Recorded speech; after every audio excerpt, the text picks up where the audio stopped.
So the Haslab Giant Man did it.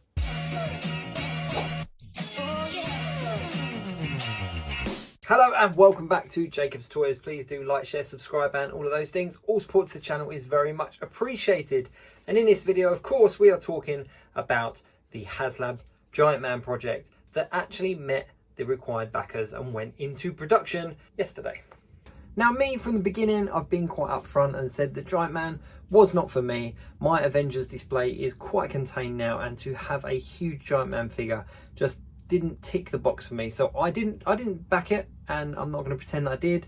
But I did say from the beginning that I really did hope for all of those people that did want it, it did meet its required funding. But this isn't the same video as some of the others out there. There has been some real controversy around this one. There has been some real hate online from people really going at it, saying it was going to fail, and you know, laughing at people that wanted to back it. And then on the other side of the coin, there were people that were really passionate about it, posting things on Instagram and Facebook and Reddit and stuff, just really kind of in support, saying, you know, come on, let's do it, let's back this, let's come together as a community. And there was some real controversial conversations going on in discussions and the comments of those threads. So like I said from the beginning, I am really pleased for those people that wanted it, that it did meet its required backers and go into production.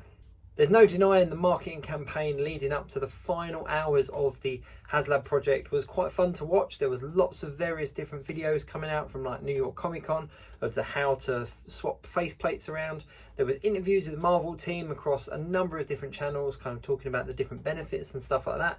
And there was one particular interview, and I cannot remember for the life of me whose it was, so I do apologise, where the guys on the Marvel team did say that there were going to be other releases that came and coincided with this Giant Man release, and that we're going to carry on the Avengers Beyond Earth's Mightiest line into 2024, which is great news for comic book collectors because it means you're going to get a lot more classic characters down the line. Now, in the final few days, they did reveal a classic Wasp figure.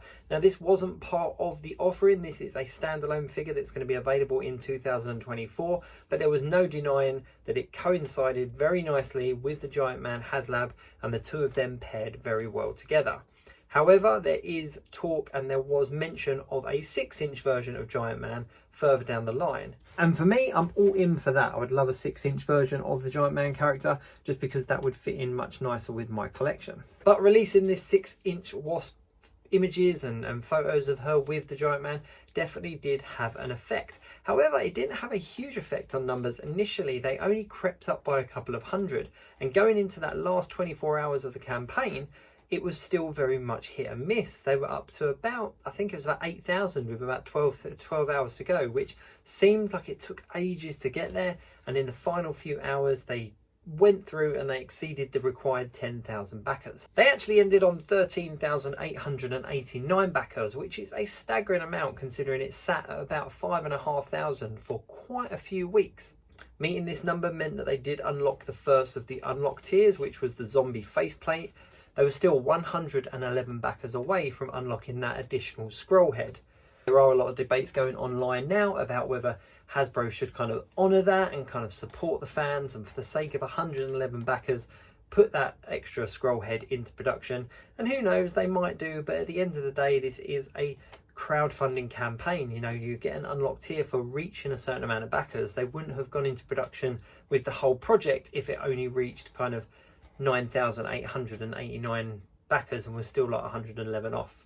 Did I do my math right there? But you know what I'm trying to say here. They wouldn't have kind of honoured those 9,500 people if they hadn't reached the 10,000 goal. That's what they needed. They needed the 10,000 goal. It's the benchmark.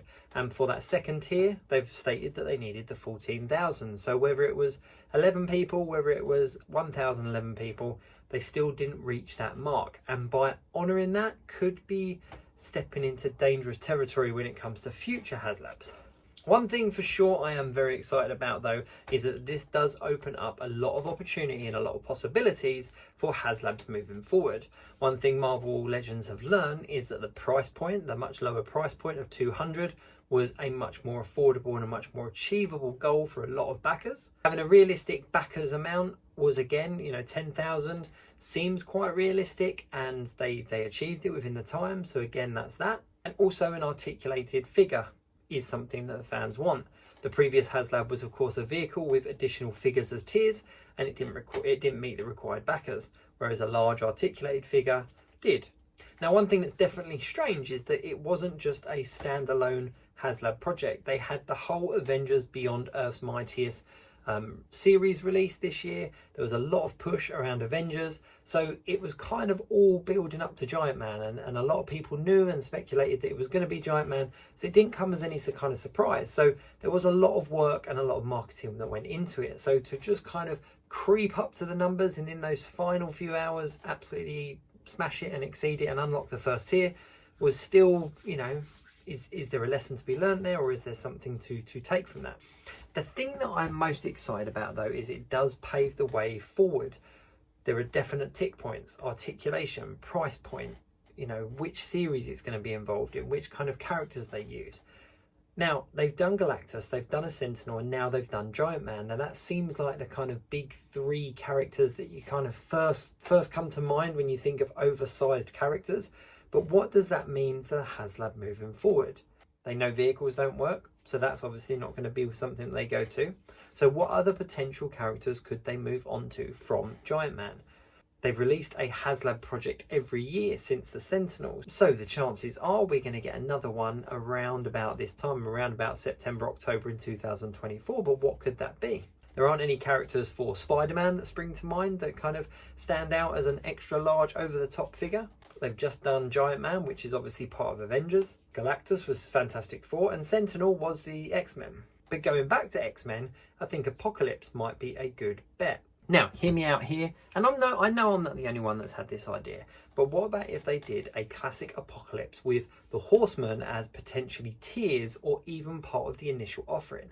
So take the Giant Man kind of mold, take the articulated figure, the articulated kind of humanoid figure, shrink that down a little bit, bring it down to maybe even half the size of what Giant Man is, add in a couple of figures as part of the offering, and then put the tiers as things like maybe the horses that they ride, or additional heads, or additional weapons, or something along that line, so that the initial offering is Apocalypse with his horsemen. The unlock tiers just kind of enhance that offering, that it just makes it that little bit better. Now, in an ideal world for me, the initial offering would be Apocalypse with all 4 horsemen and 4 horses. But I understand that could be quite pricey. We're potentially then looking into the 600 plus kind of bracket. Whereas if they did Apocalypse with maybe 3 of the horsemen and the horses as unlock tiers, that could potentially be more affordable. It's definitely not going to be in the 200 range, but we have seen previously Galactus at 399 and the Sentinel at 350, I think it was. They could also throw in Archangel and do him as a separate release, because so many people want a new Archangel figure. I personally would love to see a Fin Fang Foom released as a Haslab project, but I don't know whether there would be the required number of fans that would look at purchasing that. I don't know if he's too niche for a large scale project. But hey, this is just me speculating. Fingers crossed for an Apocalypse, but one thing's for sure, the Giant Man Haslab project being funded, fully funded, and going into production definitely gives opportunity for Haslabs moving forward.